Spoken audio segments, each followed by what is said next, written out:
Good morning. Ngasi Nomaijing Numit ko. Nomaijing Numit ki card ki message pe tayeng minarase ado hambado ko kwal jatra oire ko mayam kwal jatra lapasda amukka hena leino ko handa akoina lepsari ba khosari ba mayam sidagi mathang chahida adugi double triple oina haidi lepangam bo oisano ko haidi dumai tawraga adu ngasi gi aina sum sengau gumba semaga thambiyo adugi poto haidi chahi ama mathangi chahi gumba da sinbiyo ko adugi poto amai tawraga haidi sanado mu hapsalaga haidar ko hapaga dum lengda bi dum thambigro ko chahi ama ko ado hambada ko gi Nomaijing gi number se ko number 156 leire aduga color da na pink color gumba kai gumba dumai na sinna bi ba yai ko aduga kaino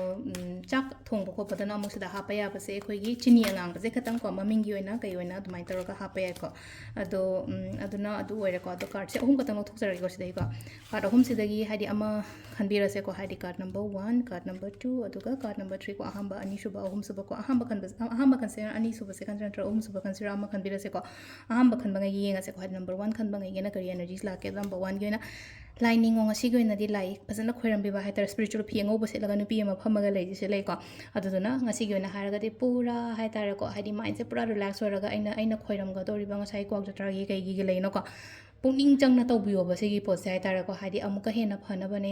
नोइन अमुका हेना फरनी को हाइबगे दुगी वखलो नमदा को number 1 खन मंगी योना हारगदी को number 2 सु लेनो को हाइदी मी पुन बखोत लोइ तोसे ngasi तुमिना हाइतारे को ngसागी सिजु हाइदी लाई निंग बे मोंग दो इन लाई को हाइदी हमित से लेनो को साधु की टाइप तो दाइन तरगा मी पुन बखोत प केम त तौ दबिदा आइगी तोबम थोकप ngasi लेनो को मयाम गम तक पाउ फौना दनि ना ताना युम द लाइक दिन खोरमगा दुमाइन लेबी बको नंबर 3 को नंबर 3 से नंग लेनो को तौरु ब थबा इंखांग दा हाइते माइ पाक प मंगोल ओइबा सक्सेस दो मैं लाइक थबा मचत मतमदा आई दोंग सी मंगोल ओयो माइ पाओ कोलो हाइना दुमाइ तौर पीरे को सिजना कोइगी नंबर 3 खन मंगी ओइन ओरे को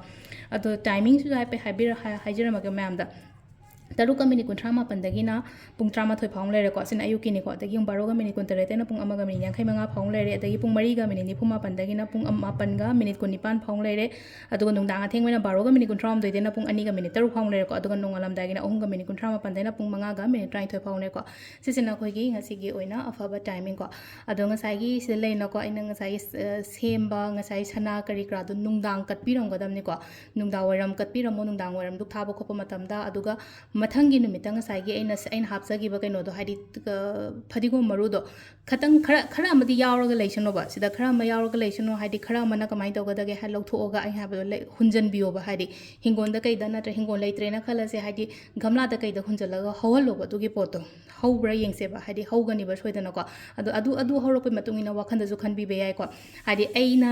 aina hapsari ba paisa aina hapsari ba sana sugum ba su leino ko adumaina haidi mayon chonga kani ko phajana growth lera kani ko haibagi adugi wakhalon namagani ko adu silere ngasi gi oina akogi daily card message ma'am thank you